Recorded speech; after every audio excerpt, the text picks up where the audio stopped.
Chairman PTI Imran Khan का कहना है कि इस यजीदियत के सामने सरंगो होने का मतलब बहैसियत कौम हमारी मौत है। चुनाचा मैं अपने आखिरी दम तक इस यजीदियत के खिलाफ मुज़ाहमत करूँगा। शाह महमूद कुरैशी की दोबारा गिरफ्तारी पर तनकीद करते हुए इमरान खान ने लिखा कि तहरीक इंसाफ के कारकुनान और हिमायतियों की तरह वाइस चेयरमैन शाह महमूद कुरैशी को भी जमानत मिलने के बावजूद फिर से गिरफ्तार कर लिया गया है।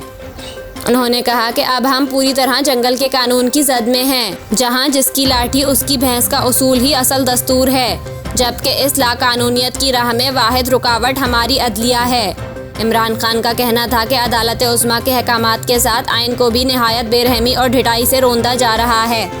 पुलिस के जरिए तहरीक इंसाफ को कुचलने का सिलसिला जारी है और हमारे कायदीन को तहरीक छोड़ने पर मजबूर किया जा रहा है। साबिक वज़ीर आज़म ने मजीद कहा कि इंसानी हुकूक का खून सरेआम किया जा रहा है, मीडिया का गला घोटा जा चुका है, जबकि सोशल मीडिया कारकुनान एक्टिविस्ट को डराने धमकाने का सिलसिला भी जारी है। उन्होंने कहा कि इस यजीदियत के सामने सरंगो होने का मतलब बहैसियत कौम हमारी मौत है। चुनाचा मैं अपने आखिरी दम तक इस यजीदियत के खिलाफ मुज़ाहमत करूँगा।